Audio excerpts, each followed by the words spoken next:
Bonsoir, bienvenue à cette première réunion donc de l'Académie des arts et techniques du jeu vidéo. On est ravis de vous accueillir. Juste petit test avant de commencer. Qui est d'ores et déjà membre de l'Académie, inscrit? Très bien. Parfait. Donc les autres, vous venez, j'imagine, vous informer, en savoir un peu plus. Vous pouvez vous inscrire en ligne sur Internet ou alors sur le stand de l'Académie dans le hall d'entrée du Game Camp. On a voulu profiter de cet événement qui rassemble quand même une grande partie des professionnels du jeu vidéo en France pour vous faire une première présentation de la démarche de l'Académie et vous expliquer aussi dans le détail le fonctionnement des collèges et quel sera le rôle des académiciennes et des académiciens tout au long de l'année, en dehors du rôle de la cérémonie, mais aussi par rapport à cette cérémonie dont on évoquera tout à l'heure les contours. L'idée de cette première réunion, c'est d'être un échange, c'est d'être dans l'interactivité avec vous aussi, c'est de répondre à vos questions. J'imagine que vous en avez sûrement pas mal. Et puis, c'est voilà, de commencer à vous présenter toute la démarche qui a été construite au sein du SNJV pendant ces derniers mois, avec un groupe de travail qui a été animé par Davy Chedwick, qui est ici présent, qui est le vice-président du SNJV, justement, en charge de l'Académie depuis l'année dernière, donc depuis l'élection de notre nouveau conseil d'administration qui a eu lieu lors du Game Camp 2018. Donc soyez les bienvenus et puis j'espère qu'on pourra échanger, répondre à toutes vos questions et que vous ressortirez d'ici convaincus de l'utilité de cette démarche et puis surtout celles et ceux qui ne sont pas encore inscrits d'avoir envie de participer à ce projet ambitieux. Davy, je te laisse la parole pour la présentation. Merci. Merci à tous d'être venus, de vous intéresser à l'Académie. C'est quelque chose de très important pour nous, pour vous, pour l'industrie. On a eu une très bonne presse, un très bon suivi suite à l'annonce il y a quelques semaines à la conférence de presse. Effectivement, aujourd'hui, on va rentrer un peu plus dans les détails et ceux qui ne sont pas inscrits, on espère qu'on aura un taux d'adhésion de 100% à la fin de cette réunion. Donc on va repartir un petit peu rapidement high level, on va prendre un peu de recul. Pourquoi une académie? Valoriser cette culture populaire à la mesure de ce qu'elle représente en France. Le jeu vidéo français est très présent à l'international et comme on dit, pas assez de personnes savent que beaucoup de hits viennent de France. Ce sont des jeux qui se vendent à l'export très très bien. On est dans le top 5 des meilleurs pays au monde. Il y avait aussi un aspect métier, donner à comprendre les métiers et la façon dont les œuvres sont créées. Tout le monde joue aux jeux vidéo, moins de gens, surtout dans le grand public, savent comment ils sont créés. Et l'idée, c'est de rentrer au niveau de la création et des métiers pour expliquer ce que tout le monde fait au quotidien. Et encore une fois, on veut démocratiser le jeu vidéo, s'appuyer sur les métiers et en expliquer, c'est quelque chose d'important pour nous. Et mettre en lumière les équipes de production, on ne le dira jamais assez. Je l'ai entendu cet après-midi, je l'ai entendu sur beaucoup de présentations, ce sont des gens qui font les jeux. Et c'est ces équipes, ces talents qu'on veut mettre en avant. On dit souvent ça, le jeu vidéo est au XXIe siècle ce que le cinéma était au XXe. Cinéma, série télé, on est vraiment dans la même tendance. Donc la démarche de cette académie, une démarche légitime. Donc comme disait Julien, le projet a été incubé au sein du SNJV, donc c'est un groupe de travail depuis à peu près un an qui travaille là-dessus. L'idée c'est que le SNJV représente la production française de jeux vidéo, il y a une légitimité. On veut fédérer aussi les professionnels au sein du SNJV via cette académie. Mais dans un second temps, on veut que cette académie soit autonome. Le projet est incubé par le SNJV, mais sortira du giron du SNJV dans un second temps, et on vous expliquera comment après. Donc les académiciennes, académiciens, vous, aujourd'hui, votre rôle, pareil, à haut niveau, valoriser les créations et les talents en France, et surtout permettre le partage sur les métiers et les enjeux de la profession. La profession est passée par une crise, il y a quelques années, et encore une décennie. Aujourd'hui, ça se passe très bien, il faut qu'on surfe là-dessus et qu'on continue. Et faire de la publicité, je dirais, autour des métiers du jeu vidéo, c'est ce qui est le plus important aujourd'hui pour nous. Donc les membres, qui est académicien, académicienne? Donc des professionnels du jeu vidéo en poste ou des indépendants dans une société basée en France. On ne parle pas de société française, on parle de société qui est basée en France. Il y a d'excellentes sociétés étrangères basées en France. On ne demande pas de grade, d'âge ou d'expérience minimum pour être académicien. On considère que les gens qui travaillent dans l'industrie sont des amoureux du jeu. Vous jouez depuis tout petit, ou un peu moins. En tout cas, vous connaissez très bien les produits. Même votre première année professionnelle, vous êtes des gens qui êtes capables de jouer, de tester et d'apprécier le jeu vidéo. L'adhésion, vous l'avez vu, volontaire et gratuite et déclarative. On vise 1000 académiciennes, académiciens pour la première session. On est très content d'avoir atteint le nombre de 850. On était à peu près à 600 avant l'annonce et la conférence de presse. Et on n'arrête pas de monter. Le Game Camp aussi a permis de recruter un petit peu plus de monde. Donc les jeux vidéo éligibles, une soumission donc volontaire, ce n'est pas l'académie qui va aller chercher des jeux, c'est aux éditeurs, aux ayants droit, aux développeurs, aux studios de les soumettre à l'académie. On peut soumettre un jeu dans plusieurs catégories et vous verrez après, si vous n'avez pas encore vu, tous les prix, les 19 prix qui sont proposés. Et forcément en accord avec la société détenant les droits. Ça ne peut pas être un salarié qui soumet un jeu sans que les ayants droit sont d'accord ou au courant. D'accord tout courant. L'éligibilité d'un jeu, donc un jeu qui est principalement développé en France, on a eu beaucoup de questions autour de ça. Qu'est-ce qu'un jeu développé en France? Dans 95% des cas, ce sont des sociétés basées en France, l'équipe de production est en France, il y a peut-être un petit peu d'outsourcing ou de codev, c'est extrêmement facile à juger. Nous on parle de direction créative, le producing, les décisions sont prises en France. Il y a quelques cas, et on les connaît, enfin on est tous des professionnels, nous au CNJV on les connaît aussi, des sociétés qui vont scinder en 2 ou en 3 une production. Il y aura quelques cas qui seront à étudier un peu plus profondément, mais voilà, principalement, une masse d'équipes de production en France et surtout la direction créative, le producing qui est en France. Le jeu forcément doit être disponible en France et en français, ce qui est non négligeable, et distribué l'année N-1 de la cérémonie. Donc les jeux distribués cette année seront éligibles pour la cérémonie de l'année prochaine. Le système de vote, donc vous, comment vous allez voter? Donc c'est un vote assez simple, on n'a pas innové sur le vote, hein, vous verrez. Système à 2 tours, une voix par académicien, par académicienne. Donc un premier tour où on sélectionne 3 à 5 meilleurs titres par catégorie, et un second tour où on élit le gagnant. Voilà, il y a 20 jours pour chaque tour. Comme je vous dis, là c'est la partie la plus simple, je pense, à comprendre. Et c'est un vote électronique décentralisé. On va s'appuyer sur des systèmes de vote par Internet, tout à fait sécurisés. Voilà, qui vont assurer une crédibilité et une sécurisation totale du vote. Quelque chose qui est très important pour nous, on va parler après des collèges métiers, donc c'est pour ça qu'on est sur la réunion des collèges. Chaque collège métier a une expertise différente et un poids de vote différent. Vous allez voir dans les prix, on va dire il y a l'excellence visuelle, donc le collège images et son, qui aura la grande partie des artistes auront un poids de vote supérieur, donc entre 100, 150 et 200%. L'idée, c'est de mettre en avant l'expertise métier, et c'est là tout l'intérêt de ces collèges métiers, à travers les votes et au travers des prix, mettront en avant cette expertise. On a aussi une incompatibilité entre certains prix. Alors, on rentre un peu dans les matrices de calcul, mais un studio pourra soumettre son jeu pour tous les prix, toutes les catégories. Forcément, un jeu ne pourra pas gagner tous les prix. L'idée, c'est mettre le plus de jeux possible en avant. On va dire que, par exemple, je soumets un jeu mobile, il ne pourra pas être le meilleur jeu mobile et le meilleur jeu tout court. Voilà, c'est ce genre de matrice qu'on crée pour garder un équilibre et surtout être capable de mettre en avant le plus de jeux possible. Donc les prix, voilà. Pour ceux qui ne les ont pas vus, on a 19 prix, donc 16 prix de jeux fabriqués en France et 3 prix à l'étranger. C'est une balance qu'on a choisie. Il y a eu beaucoup de temps passé sur déjà choisir les prix, qu'est-ce qu'on veut mettre en avant et le ratio entre jeux faits en France et jeux faits à l'étranger. On n'est pas sur des prix, comme vous avez pu voir et comme vous pouvez le voir, sur le meilleur RPG, meilleur jeu de voiture. On parle un petit peu pompeusement, mais c'est important pour nous, d'émotions. Quelles sont les émotions qui sont créées? Donc on va avoir effectivement le meilleur jeu indépendant, meilleur jeu mobile. Mais derrière, on sera sur une excellence visuelle, un univers sonore. Voilà, des choses qu'on va capter quand on joue au jeu, sur des critères qu'on détaillera un petit peu plus tard. Mais voilà, on n'est pas sur quelque chose de binaire, sur un type de jeu qu'on veut mettre en avant. Après, on a des catégories, par exemple, jeux à message. Il y a un côté social, un côté sociétal. Certains jeux veulent mettre des choses en avant. Aux gens, d'ailleurs, aux ayants droit de soumettre le jeu en décidant « mon jeu est un jeu à message », quel que soit le message qu'il veut faire passer. Aux académiciens, après, de décider, effectivement, il y a un message dans ce jeu ou il n'y a pas de message. De toute façon, le vote final, comme vous doutez bien, revient aux académiciens. Game design, univers de jeu, personnages, service d'exploitation, donc game as a service. C'est difficile de trouver un équivalent français, il y a beaucoup de terminologie là-dessus. Bon, l'idée, c'est que quand un jeu sort, il y a une animation de communauté, il y a du contenu, de l'événementiel qui est fait derrière. C'est être capable de voir à quel point le joueur est bien nourri une fois que le jeu est sorti. Voilà, meilleur influenceur, ça aussi on a eu beaucoup de retours là-dessus, c'est créateurs de contenu. Pour nous, les influenceurs sont des gens très importants pour l'industrie, sont des gens qui vont animer, qui vont faire en sorte que le jeu vidéo sorte de son écosystème.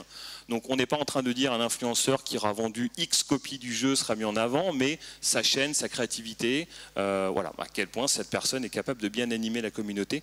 Et on parle plus de créateurs de contenu maintenant que d'influenceurs. Voilà. Et puis après, 3 jeux internationaux, l'idée c'est de s'ouvrir aussi à l'international. Donc les critères affectés à chaque prix, il y a 2 choses. Le respect du guide de vote basé sur les critères élaborés par le COMEX.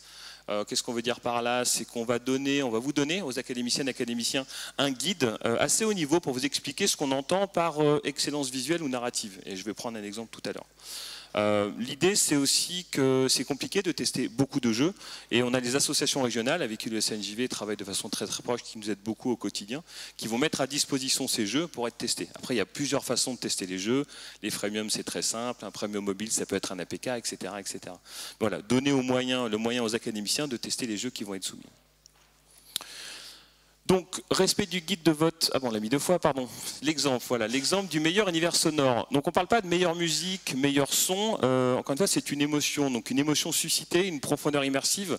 Le son est extrêmement important, de plus en plus, surtout dans les jeux narratifs, pour être immersivé, j'allais dire, ce qui n'est pas du tout ça, pour être... Voilà. Et une contribution au gameplay, le son aujourd'hui participe beaucoup. Il y avait une présentation tout à l'heure de Motion Twin aussi sur l'apport du son dans les jeux, et le support narratif aussi, une présentation intéressante sur la narration. Voilà, on parle d'univers sonore, on ne parle pas d'un élément particulier. Ça ne va pas être un musicien qui a été mis en avant, mais c'est l'équipe qui a travaillé sur le son, sur la musique, et qui l'a implémenté dans le jeu. Donc l'idée, c'est de donner ce genre de critères pour chaque prix, assez haut niveau, pour vous donner la tendance du prix. Et encore une fois, à vous, académiciens, académiciennes, de juger si ce jeu qui a été soumis dans cette catégorie est éligible, et forcément s'il est gagnant. Donc le test des jeux, très important pour nous, quand vous soumettez votre candidature pour être académicien, enfin quand vous vous inscrivez comme académicien, pardon, parce que tout le monde peut être académicien, il y a un engagement moral à être en capacité d'émettre un avis objectif par catégorie. Donc phrase un petit peu compliquée, encore que vous devez vous donner les moyens, et je pense j'en suis sûr, on est tous des joueuses et des joueurs, vous donner les moyens pour juger le titre et donner un avis. Donc comme on disait, les associations régionales vont mettre les jeux à disposition. On va aller chercher des clés, les studios, les développeurs, les publishers vont soumettre des clés pour qu'on puisse les donner aux académiciens. Il y aura des démos, les accès anticipés. Il y a plein de façons de voir les jeux. Par exemple, pour une excellence visuelle, on n'a pas besoin de terminer le jeu non plus. On regarde le jeu. Il y a des jeux, je prends Dead Cell, parce que j'étais à leur présentation. C'est quand même un jeu qui est très très typé graphiquement, et rapidement, en 1 ou 2 heures de jeu, on peut voir la profondeur et l'excellence visuelle de ce type de jeu. Donc voilà, ce qu'on attend des académiciens, c'est vraiment cet engagement moral pour émettre un avis objectif, et ce pour chaque catégorie. Est-ce qu'il y a une petite pause sur déjà ces questions sur les collèges et sur les votes? Donc pour les jeux, c'est des soumissions volontaires. Quid pour le prix d'honneur et pour le prix du meilleur créateur de contenu, du coup? Est-ce qu'ils doivent eux-mêmes se proposer, ou là, c'est les académiciens qui vont le chercher? Alors, oui, alors ça, sont des prix qui ne sont pas encore complètement définis. On a un COMEX. Donc les prix, c'est très bonne question, hein, les prix qui sont évidents à expliquer, ça on a déjà défini les critères. On a encore quelques prix où on travaille sur les critères. Donc ce COMEX, et j'en parlerai un petit peu plus tard, qui est l'organe qui va piloter et faire évoluer l'académie, c'est très important pour nous, parce qu'un prix qui est là aujourd'hui disparaîtra peut-être l'année prochaine, ou sera plus important. On prend par exemple le prix, il n'y a pas de prix VR AR. Aujourd'hui, on considère qu'il n'y a pas assez de jeux sur le marché, donc on n'a pas mis de prix VR AR. Peut-être que le COMEX, dans 6 mois, 1 an, dira non, c'est extrêmement important, il faut le mettre en avant. Donc voilà, au même titre que ces prix-là, aujourd'hui, on n'a pas défini les grilles de sélection et comment va fonctionner la remise de prix et la sélection des candidats.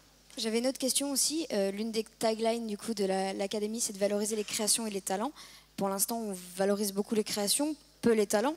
Est-ce que c'est pareil, quelque chose qui est amené à évoluer selon la volonté du COMEX? Enfin, je pense s'il n'y a pas de prix décerné à des personnes, à part les prix d'honneur et les prix de créateurs de contenu, est-ce que ça aussi c'est potentiellement quelque chose amené à évoluer avec le COMEX? Oui, tout à fait. Alors je me suis mal exprimé. Quand on met en avant, on va dire, l'univers sonore, c'est l'équipe qui a travaillé là-dessus. Donc une équipe va être choisie par le studio, par le publisher, qui aura travaillé sur cet élément du jeu et qui sera mise en avant au moment de la cérémonie. En fait, on va récompenser une équipe pour un élément du jeu, pour tel jeu. Mais c'est effectivement l'équipe qui est mise en avant. J'ai encore 2 questions, sauf s'il y a des gens... Désolée, hein, j'ai pris des notes. L'un des métiers qui est très peu représenté dans les soumissions, et je parle aussi un peu en étant intéressée, c'est toute la partie communication, marketing, community management qui est récompensée dans certains pays via certains prix. Est-ce que c'est pareil? C'est quelque chose qui est envisagé de rentrer, la meilleure gestion de communauté par exemple, ou la meilleure campagne de communication? Est-ce que c'est quelque chose qui est envisageable? Tout à fait. Encore une fois, hein, ces prix vont évoluer. On a travaillé dur, mais la liste de prix a été très compliquée à mettre en place. On a demandé beaucoup de retours à des professionnels, à des institutionnels. Et à un moment, on s'est retrouvé avec une liste, je pense, de 40 ou 50 prix, ce qui devenait complètement intenable. On a dû faire des coupes.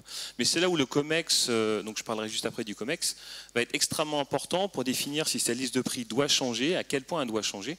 Et quel prix on doit retirer et prix on doit mettre en avant. On a eu quelques retours sur, par exemple, la localisation qui n'est pas mis en avant. C'est vrai qu'aujourd'hui, on n'a pas un prix de la localisation. Bon, ça, c'est un exemple de choses qu'on a eues, mais ces prix vont évoluer, ces prix doivent évoluer. Mais il faut que, je parlais d'autonomie de l'académie, il faut que ce soit cette académie, une fois autonome avec son COMEX, qui décide de doubler le nombre de prix, de diviser, enfin, peut-être pas aller jusqu'à là, mais garder un bon équilibre, surtout de mettre en avant les choses qui font sens pour l'industrie à un moment T. Voilà. Je parlais de la RVR, je pense que c'est un bon exemple. C'est en pleine croissance, mais on voit que ça a du mal à décoller. On considère qu'il n'y a pas encore assez de jeux. Peut-être que des gens diront l'inverse. Hein. On est tout à fait capable d'écouter ça. Et l'année prochaine, qu'est-ce qu'il en sera? Il faut absolument que le règlement, les statuts et les prix évoluent avec le temps. Et du coup, j'ai une dernière question. Est-ce qu'il y aura un système pour éviter que une très grosse équipe vote tous pour leur jeu et que forcément, ça soit plus dur de gagner face à eux, parce que si on a 600 personnes demain qui travaillent sur un jeu et qui décident tous de s'inscrire et de voter pour leur jeu, de faire en sorte qu'il ne soit pas élu meilleur jeu si un autre est plus méritant, entre guillemets, mais à moins d'équipes. Est-ce que c'est quelque chose qui a déjà été réfléchi ou qui est trop compliqué à mettre en place? Non, la réponse est non, c'est pas quelque chose qu'on peut faire. Disons qu'il y a plusieurs réponses à ça déjà. L'approche de l'académie, ce n'est pas un jury choisi arbitrairement, enfin, ça fonctionne très bien pour d'autres prix, même d'autres industries. On a voulu donner la voix à une masse de personnes, des professionnels. Après, oui, effectivement, on peut dire il y a 600 personnes d'Ubisoft qui ont bossé sur un jeu, qui vont voter exclusivement pour leur titre. Honnêtement, on n'y croit pas du tout, parce qu'on est quand même des amoureux du jeu. Ça sera peut-être le cas pour un certain volume, mais on espère qu'on aura un volume d'académiciens. On parlait de 1000, on aimerait bien avoir plus que 1000 personnes, qu'on ait un vote, oui, un vote objectif. Après, ça représentera aussi l'industrie du jeu vidéo en France. Donc c'est un peu une réponse à deux tiroirs, mais on ne pense pas que ce soit un problème. On pense que tout le monde va être objectif parce qu'on est des amoureux du jeu. Après, s'il n'y a que des gens d'Ubisoft effectivement qui vont s'inscrire à l'académie, ce serait dommage, même si c'est un acteur extrêmement important. Et même là, on ne pense pas que ces gens vont voter pour leur jeu. Donc il y a une tendance qui est possible avec des studios à plus gros volume, oui. Alors, si je puis me permettre, parce que effectivement, cette question-là, c'est une question qu'on a abordée, qui effectivement est quand même toujours sur la table, notamment par studio, peut-être pas effectivement par gros groupement de studio, mais par studio, pour limiter les votes. Ça, c'est quelque chose effectivement que le comité exécutif va devoir, va devoir acter dans un sens ou dans un autre. En tout cas, c'était l'étude. Je voudrais aussi revenir très très brièvement sur le côté les prix, effectivement les prix qui peuvent manquer et autres. Il faut quand même souligner que tous les corps de métier ne sont pas aussi simples à récompenser. Et c'est vrai qu'on n'y pense pas. Alors c'est vrai qu'on a eu, sur Twitter, j'étais assez étonné de voir effectivement les localisateurs, parce que bon, ça me paraît très difficile d'avoir des prix sur la localisation objectivement. Pourquoi est-ce comment faire nous pour voter pour une bonne localisation? C'est pas évident. Surtout que si on parle d'un jeu français, alors c'est une localisation. Enfin, je comprends pas très bien. Mais il faut bien souligner qu'il y a d'autres personnes qui d'ailleurs ne sont pas tellement manifestées et qui sont un peu sous-représentées là-dedans. Moi, je suis programmeur, donc c'est mon métier. Les prix des meilleurs programmeurs, c'est vrai que c'est compliqué de voter pour un programmeur. Même si moi, si je vais voter, quels sont les meilleurs programmeurs? Est-ce que c'est ceux de Asobo ou ceux d'Arkane? Je sais, c'est compliqué. Hein, voilà. C'est pour ça qu'il y a des prix qui se prêtent un peu moins à d'autres. Voilà. Les graphismes, l'univers sonore, toutes ces choses-là, on voit bien. Et après, peut-être qu'on a des bonnes idées qu'on pourrait trouver, mais c'est vrai que c'est pas évident. Enfin, tout le monde n'est pas sur un pied d'égalité, c'est sûr. Est-ce qu'il y a d'autres questions? Oui.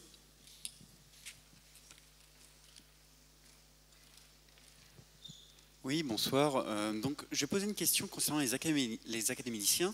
Pour le coup, je vais parler d'une situation personnelle. Je suis président de l'association Trouvailles de Combo, organisateur du Stunfest. Je pense que certains connaissent ici. Est-ce qu'il serait possible pour une personne morale, à savoir une association, de se présenter en tant qu'académicien? Alors, deux éléments, je prendrai la deuxième partie d'abord. On s'est reposé sur le référentiel des métiers. Dans les collèges métiers et avec le collège honoraire, on considère quand même qu'on a un très large panel de personnes qui peuvent adhérer à l'académie. Après, une personne morale, je dirais non. Il faut mieux que ce soit les personnes physiques derrière la personne morale qui postulent pour être académicienne dans cette catégorie. Non, de toute façon, je ne vois même pas qui. Enfin, ça serait extrêmement compliqué d'un point de vue logistique, ça ne serait pas logique. On veut que ce soit les gens, les professionnels qui votent et qui soient dans cette industrie. Mais encore encore une fois, hein, dans les collèges, on a vraiment, je ne vais pas dire on a visé large, hein, le but c'est pas d'avoir 100% des gens, mais il y a une logique derrière ça, et on considère que tous les gens du jeu vidéo et autour du jeu vidéo peuvent aujourd'hui être académiciennes ou académiciens. Question toute simple en fait, est-ce que les 19 catégories, à ce jour, elles sont définitives pour la première édition? Alors, pour la première session, on va dire oui. Pour la session d'après, ceci dit, on a eu pas mal de retours sur quelques catégories, youtubeurs, jeux à message, qui sont encore, on va dire, susceptibles d'évoluer. Mais la masse, je dirais 90% de ce qu'on a là est finale, oui. D'accord. J'enchaîne sur ma seconde question, qui était ma vraie question. Où vous en êtes justement de vos réflexions sur ces deux catégories qui ont beaucoup fait discuter, à savoir le meilleur influenceur et le jeu à message? On a notre groupe de travail, l'idée c'est de les garder, de les renommer, de les expliquer. On va lancer une campagne de communication dans les jours qui viennent pour être beaucoup plus, faire de l'éducation sur tout ça. On a eu beaucoup de questions, on a répondu, je dirais, à chaque personne, mais l'idée c'est de faire une campagne de communication pour expliquer ce qu'il y a derrière, ce que ça veut dire, mais on considère que ces prix-là font quand même sens pour nous. On pense que jeu à message et meilleurs youtubeurs ont été mal compris, donc voilà, on va faire un peu une communication didactique et puis on verra si vraiment ça bloque, on peut considérer. En tout cas, quand le COMEX se réunira début octobre, c'est ça? Première réunion du COMEX, c'est quelque chose qui pourra être mis à l'ordre du jour. Merci. Question très simple, mais vous disiez que pour soumettre un projet, il fallait que le projet soit fait en grande partie en France. Mais il y a 3 catégories qui sont décernées pour des prix étrangers. Du coup, comment se fait cette sélection des prix étrangers? Alors, donc, ces jeux ne doivent pas être faits en France, effectivement. Donc en fait, pour juste ces 3 catégories-là, ça peut être... Oui, tout à fait, oui. Ce sont des jeux étrangers qui ne sont pas faits en France, oui. Ok. On sait qu'un jeu vidéo, surtout comparé à, par exemple, à un film, c'est beaucoup plus long. Du coup, en termes de calendrier, en fait, combien il y aurait de temps entre peut-être les nominations des jeux et puis le vote définitif pour permettre justement à tous les académiciens de prendre le temps d'apprécier les œuvres en fait. Oui. Bon, on va présenter le calendrier derrière avec les prochaines étapes. Et effectivement, oui, ça c'est... Mais comme on dit, il y a beaucoup de prix ici où on considère qu'il n'y a pas besoin de jouer, de terminer le jeu, parce que c'est ça toujours la question. Il y a des jeux, oui, il faut bien y jouer, il faut bien les comprendre. Il y a d'autres jeux, ça peut être fait plus rapidement. Donc on va montrer le calendrier après des prochaines étapes. Du coup, on enchaîne. Et oui, puis on va enchaîner. J'ai noté qu'il y avait 2 questions sur la rangée de droite, donc je les prendrai en priorité, si elles sont toujours d'actualité après la présentation. Je vais répondre à tout, vous allez voir. Donc la cérémonie, annuelle, premier trimestre 2020, donc prestigieuse. Vous avez vu les codes, hein, on est sur des codes Art déco, sur le Pégase. Est-ce que tout le monde a vu le trophée qu'on a mis à l'entrée du Game Camp? Ne touchez pas, il est extrêmement lourd, il fait 40 kg. C'est du bronze plaqué or. Non, ça c'est vrai, c'est du bronze plaqué or. On est parti sur des codes extrêmement classiques, mais qui pour nous reflétaient exactement ce qu'on voulait faire passer par cette académie. Alors on nous a comparé au César du jeu vidéo et forcément ça nous fait plaisir.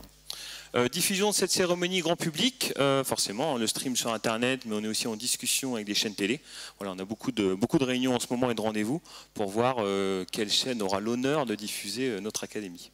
Et des partenaires privés institutionnels, donc voilà, pareil, on a beaucoup de monde qui nous suit. Suite à la conférence de presse, il y a eu une très très bonne traction, donc on est très très content de surfer sur cette vague et on est très très confiant de présenter une très belle cérémonie l'année prochaine, donc premier trimestre 2020. Réservez les dates, il y a à peu près 90 jours, vous regardez tous les jours du premier trimestre, vous serez sûr d'être disponible. C'est bon. Voilà, le trophée en 3D. Donc on insiste, hein, on a voulu avoir des codes intemporels. Le Pégase est un animal très important pour nous, très important dans le jeu vidéo. Il représente vraiment ce qu'on voulait mettre en avant. On n'est pas sur un trophée à facettes, à pixels, on est sur ce design art déco qui pour nous cadre exactement avec le positionnement de l'académie qu'on voulait avoir. Un trophée fait en France, c'est loin d'être anecdotique pour nous. On parle de jeux fabriqués en France. C'était normal pour nous que le trophée soit fait en France par un artisan autour du Mans, je pense. Et dans le Mans, l'artisan. Oui, au Mans. Voilà, donc conçu et fabriqué en France. Vous avez vu, là, c'est la fabrication du prototype. Et voilà, bronze plaqué or. Voilà, ça c'est la pièce que vous avez à l'entrée. Donc on va rentrer un peu dans les détails techniques, même si on en a beaucoup parlé. Donc il y a vraiment 2 organes dans cette académie, les collèges, dont les académiciens font partie, et ce COMEX, ce comité exécutif. Donc 6 collèges, un collège honoraire pour tous les gens autour du jeu vidéo, localisation, institutionnelle, journalistes, et les 5 collèges métiers, donc dont vous êtes, je pense la plupart vous êtes inscrits. Là on est sur les référentiels métiers, comme je disais plus tôt, on recouvre vraiment tous les métiers du jeu vidéo qu'on a dans ce référentiel, et en théorie on n'oublie personne. Voilà, aujourd'hui dans ces collèges où on a relisté quelques métiers, voilà à date de la semaine dernière les membres. Donc déjà on est extrêmement content du nombre d'académiciens et aussi très content de la répartition. On a à peu près entre 100 et 150 personnes, ça monte à 175 par corps de métier. Donc pour nous c'est important parce que ça montre une bonne répartition des académiciens. Et effectivement en termes de vote, forcément pour nous, ça va montrer un vote équilibré pour chaque prix et pour chaque collège. Donc les collèges se réunissent durant l'année et vont élire leurs représentants au COMEX, au comité exécutif, on en parlera juste après, et ils vont voter pour les jeux qui sont nommés. Donc, et une pondération en fonction de la nature des prix et de l'expertise du collège. Juste un point qui est important sur les collèges. Aujourd'hui, on est réunis tous ensemble, tous métiers confondus. L'idée sera pendant l'année de faire des réunions par collège métier, à la fois pour échanger. Enfin, vous verrez, il y a un calendrier notamment sur l'élection des représentants de ces collèges, mais pour échanger sur des problématiques métiers, pour aborder des questions aussi qui tiennent par exemple à la formation, à l'évolution des compétences, pourquoi pas la formation initiale, mais aussi la formation continue. Et donc c'est vraiment au sein de ces réunions que se construiront aussi les réflexions, pour répondre à la question de tout à l'heure, sur l'évolution ou non de la liste des prix. Donc vraiment, il y aura un rôle de ces collèges qui se réuniront. Alors évidemment, plus l'académie sera importante en nombre de personnes, plus on devra trouver des moyens de faire ces réunions avec des moyens, on va dire, modernes, pour que tout le monde puisse participer. Mais c'est important d'avoir à l'esprit que ces réunions vont avoir lieu tout au long de l'année. Et le comité exécutif, donc, qui va être l'organe de fonctionnement de cette académie. Donc les personnes représentées au COMEX, donc les représentants des collèges, donc des élections auront lieu. Chaque collège aura son représentant et son suppléant. Le représentant sera au COMEX. Il représente le collège métier au sein du COMEX. Après comité exécutif, il s'assure du respect du règlement, du fonctionnement de l'académie, respect des critères d'adhésion. Je vais assez rapidement là-dessus. On est sur un organe de fonctionnement assez classique. Les élections, donc, de représentants de chaque collège, dont un qui va siéger au COMEX. Le vote sera en ligne, comme je l'ai dit, on utilise des outils existants, sécurisés.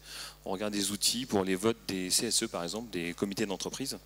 Les candidatures donc, seront ouvertes du 1er septembre au 15 septembre et les élections de mi-septembre à début octobre. Donc il y a 15 jours de campagne, pour résumer. Et la première réunion du COMEX aura lieu début octobre. Là. Donc ça, c'est vraiment les dates clés pour nous. Donc ceux qui veulent se présenter, déjà, si vous avez des questions, n'hésitez pas, venez vers nous. Et voilà les dates. Donc 15 jours de campagne, début septembre. Et voilà, donc ceux qui ne sont pas encore inscrits, venez. N'hésitez pas à en parler à tout le monde. C'est la phrase un peu stupide, mais c'est important. On a eu des questions. Comment je fais pour adhérer? On a beaucoup communiqué là-dessus. Encore une fois, vous le savez, c'est gratuit, c'est déclaratif. C'est sur le site internet. On a besoin de volume, on a besoin de vous, de tout le monde. On veut que cette académie soit représentative des professionnels et professionnels du jeu vidéo en France. Donc le plus de personnes on aura, le mieux ce sera pour nous. Merci. Et si vous avez des questions, n'hésitez pas. On a encore 5 minutes, 10 minutes. On a du temps. On a encore du temps. Bah alors allez-y, s'il y a des questions. Oui, bonsoir. Alors félicitations pour l'initiative d'une part, et je me permets de réaborder un sujet qui a été évoqué, auquel vous avez répondu en disant il y a beaucoup de catégories, elles sont nombreuses et elles pourront être évaluées, mais de suggérer de porter une attention sur une catégorie qui pourrait être transverse, qui ne viendrait pas récompenser un jeu, un studio, des personnes en particulier, mais des initiatives dans les domaines du social, de l'éducation ou de la culture. Je pourrais donner pour exemple 2 associations qui sont présentes sur le Game Camp. Une, quelque part, quand vous arrivez dans l'entrée, qui vous accueille sur les questions d'accessibilité, et l'autre qui va faire un petit déj demain matin sur un autre enjeu éminemment important de l'industrie du jeu vidéo. Et je pense qu'il serait important de saluer ces initiatives, peut-être, si le COMEX l'estime juste, à travers l'académie. Voilà.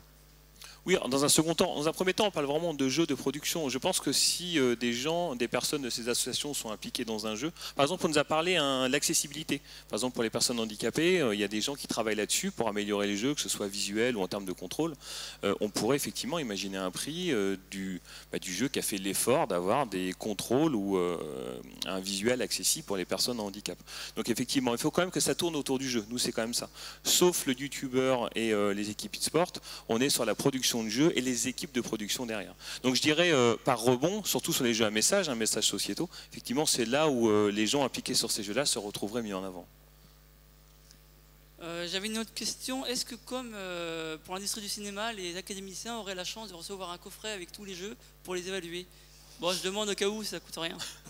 Alors, c'était notre idée initiale. On a beaucoup travaillé là-dessus. On voulait que chaque académicien ait accès à tous les jeux. On a juste un problème logistique. On n'arrive pas à avoir assez de clés. Ça marche très bien pour le mobile. Dès qu'on passe en console, PC, Steam, on est limité en nombre de clés. Donc, on en rêve, mais pour l'instant, ce n'est pas possible. Non. Moi, j'avais une question qui revient presque au début de la discussion. Est-ce qu'il n'y a pas d'une certaine façon un risque avec le mode des prix de n'avoir aucun prix qui soit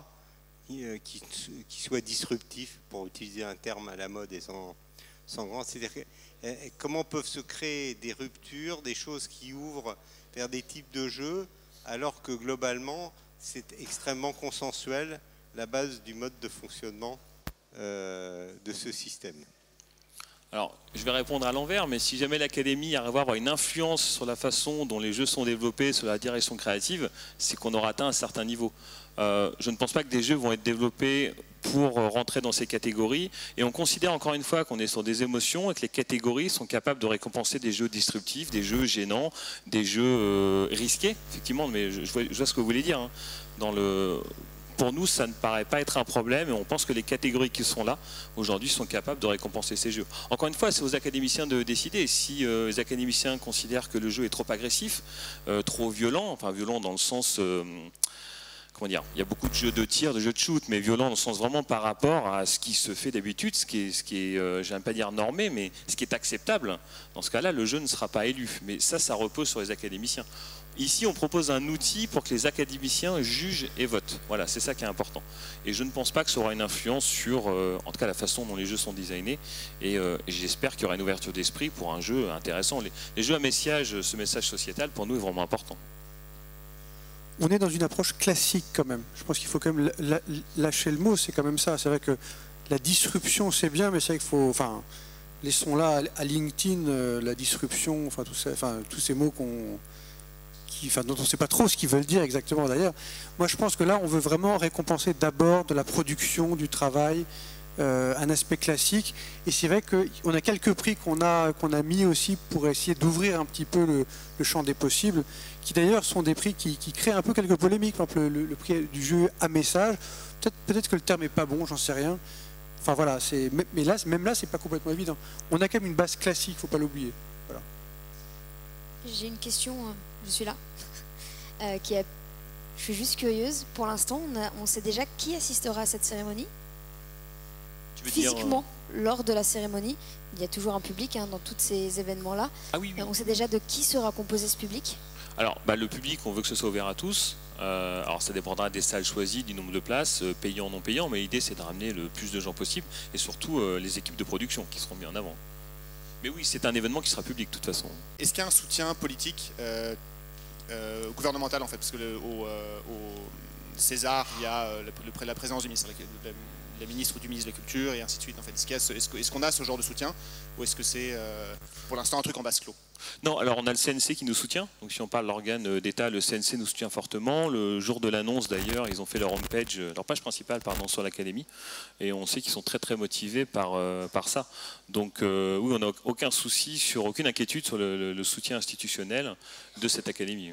Julien, si tu veux dire plus? Oui, même pour être plus précis, que ce soit du côté du ministère de la Culture ou du ministère du numérique, on a vraiment des envies que ça aille très loin et de porter véritablement à la fois la démarche de l'Académie et de la cérémonie. Après, ça reste une initiative des professionnels, donc ça restera un soutien.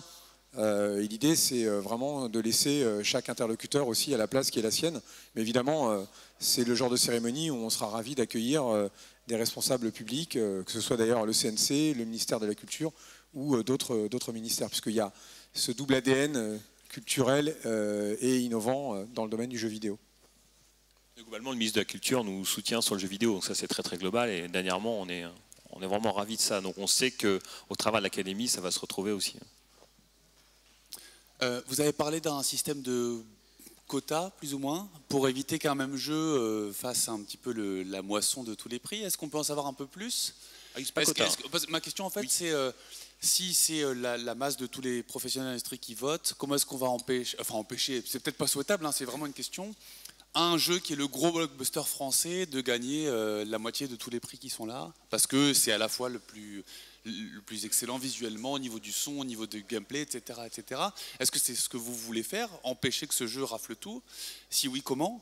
Et sinon, je pense que c'est ce qui risque d'arriver, quoi. C'est une probabilité importante. Oui, il y a plusieurs questions en fait. Il y a, je vais répéter sur, on dirait l'influence d'un gros studio qui aurait des centaines de représentants à l'Académie.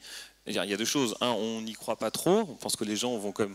Non, mais il y a ça. Et puis deux, si c'est la représentativité de l'Académie, on va dire, comme je disais, s'il n'y a que des gens d'un seul studio au sein de l'Académie, nous, on aura raté notre pari. Mais là, vu le nombre qu'on a et la variété de gens qu'on a, ce n'est pas le cas aujourd'hui. Non, mais même sans être chauvin, on sait bien que parfois, il y a un jeu qui est au-dessus de la mêlée et qui va être forcément nominé, voire nommé dans plein de catégories différentes. Est-ce que c'est un problème ou pas? Parce que comme vous avez parlé de quotas qui font que si on est meilleur mobile, on ne peut pas être meilleur...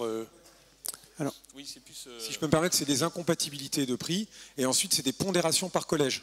Ce qui fait qu'il y aura de toute manière, pour des prix artistiques, des pondérations, on va dire, moins importantes dans les catégories de métiers artistiques et plus fortes dans d'autres métiers. Donc avec le jeu des pondérations, avec le jeu de la représentativité, de la diversité, et avec le jeu de l'incompatibilité de certains prix, normalement on devrait se retrouver avec quelque chose d'à peu près réaliste. Après, l'humain est capable de... beaucoup d'inventivité, donc on verra à l'épreuve de la réalité de ce que ça représente, mais on va essayer de mettre en place tous les garde-fous.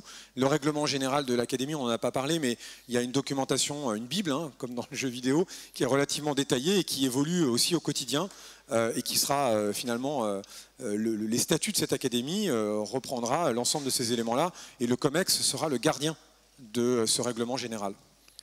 Si je puis me permettre, oui. Pardon. Tu peux. Je peux. Sur l'aspect règles d'incompatibilité, enfin, c'est une chose sur laquelle je crois qu'on n'a pas communiqué vis-à-vis de la presse à ce niveau-là. Donc pour l'instant, on n'a pas de plan clé en main, mais c'est pas très compliqué.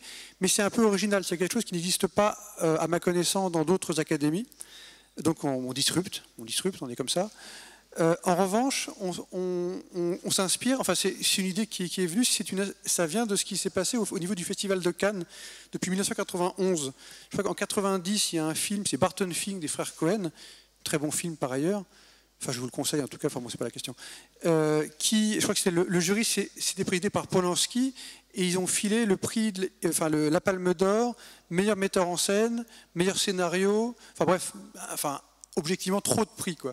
Et depuis 91, du coup, quand un prix a le prix du, quand un film a le prix du, à la Palme d'Or, il ne peut pas avoir ni la mise en scène ni le scénario. Quand il a le scénario, il ne peut pas avoir la mise en scène. Enfin, il y a tout un ensemble de règles comme ça. Certes, on a pour le Festival de Cannes un jury, donc c'est au jury d'appliquer la loi, le règlement, mais finalement, on peut aussi faire la même chose avec des votes et dire, voilà, avec un ensemble de règles du type si alors, si on a, en tout cas une liste de priorités, si on a le prix du meilleur jeu mobile, mais aussi le prix du meilleur jeu tout court, alors on n'a que le prix du meilleur jeu tout court. Et pour le prix du meilleur jeu mobile, ça passe au deuxième. Bon, cela dit, c'est une chose qu'il va falloir fine-tuner, comme disent les Québécois. Mais ça peut être intéressant pour éviter effectivement le syndrome du jeu, certes très bon, qui rafle tous les prix, qui serait effectivement, à mon avis, un peu dommage. Mais objectivement, ça c'est un débat que devrait avoir le comité exécutif, parce que c'est pas évident que tout le monde pense comme ça. Du coup, bonjour. Donc les points sont pondérés par collège, si j'ai bien compris. Et en développement, donc je prêche un peu pour ma paroisse, mais en développement, du coup, nous, on n'a pas de prix. Du coup, quel est notre poids? Si, alors on n'a pas la matrice ici. Je trouve que c'est un scandale aussi. Pardon?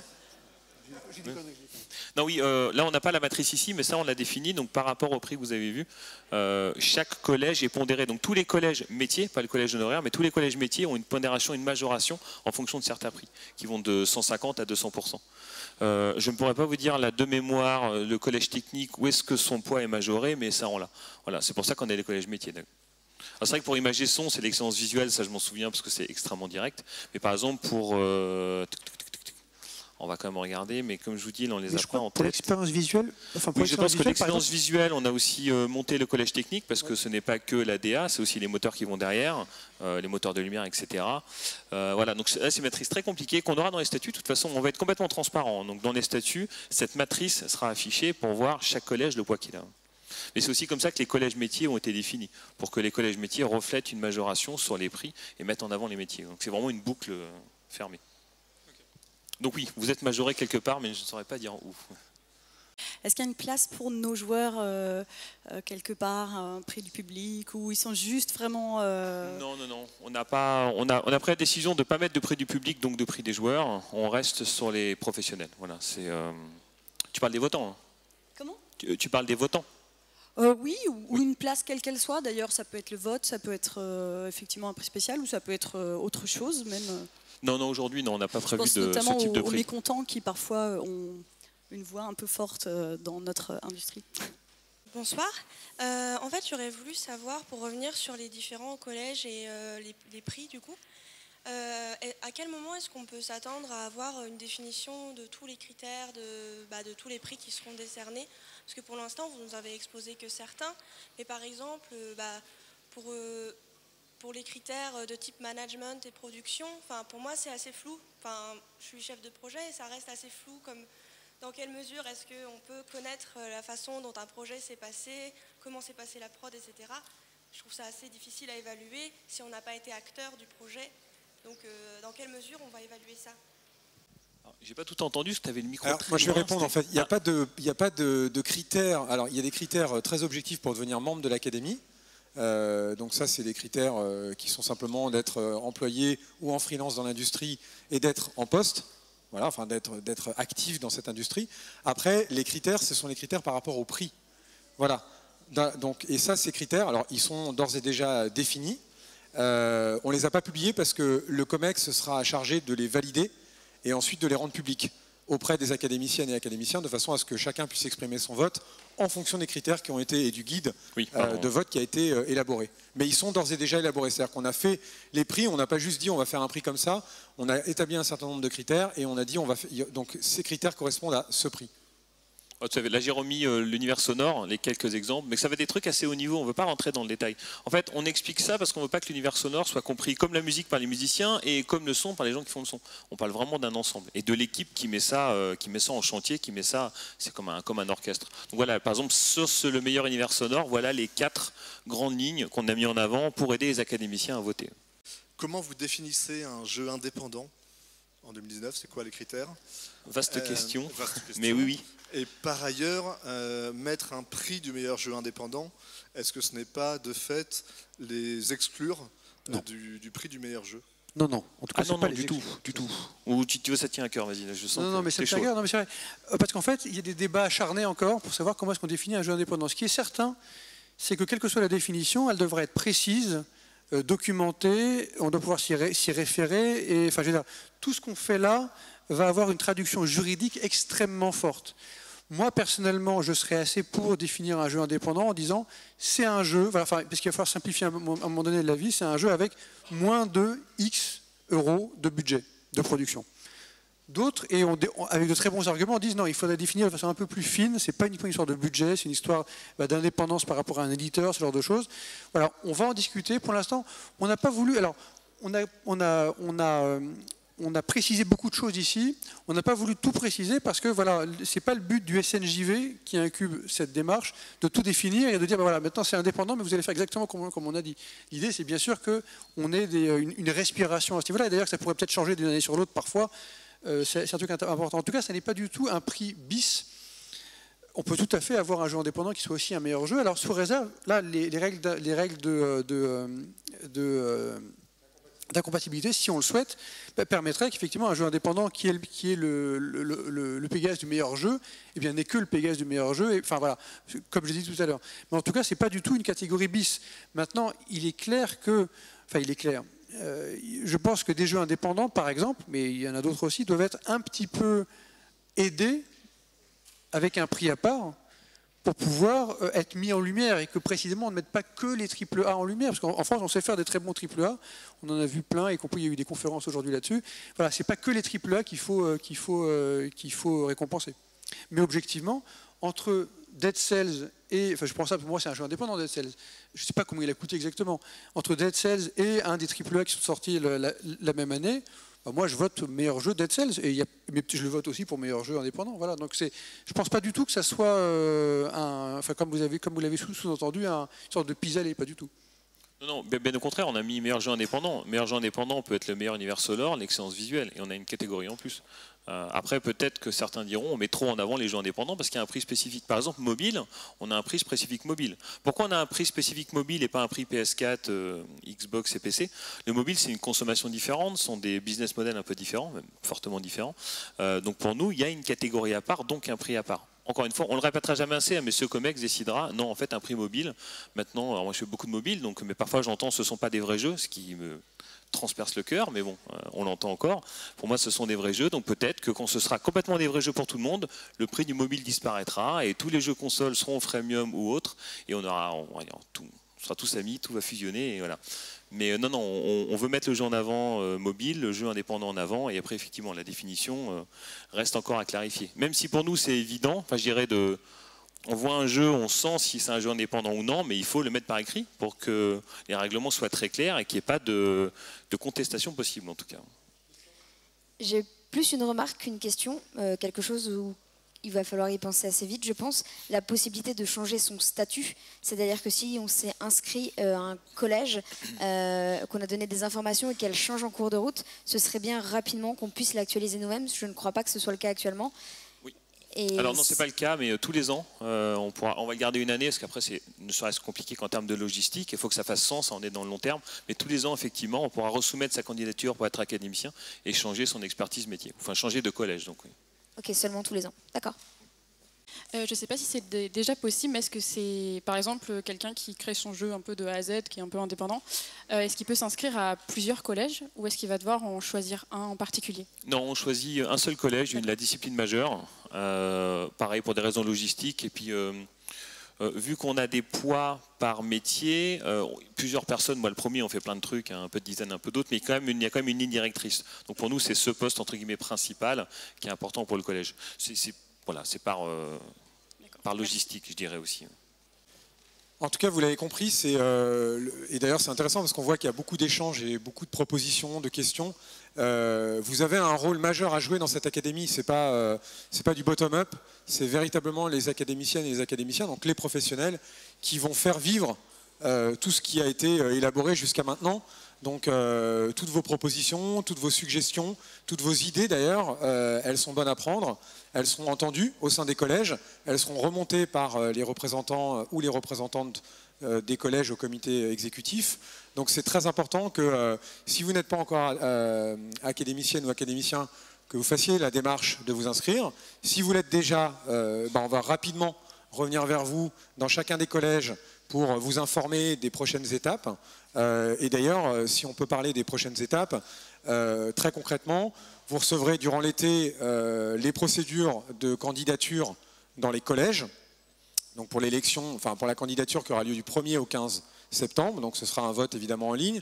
Vous pourrez vous présenter, il y aura une bio, il y aura un descriptif, vous ferez acte de candidature, et ensuite il y aura une période de 15 jours d'élection, de façon à élire les représentants, et ensuite on pourra du coup faire les réunions de chacun des collèges et réunir le COMEX.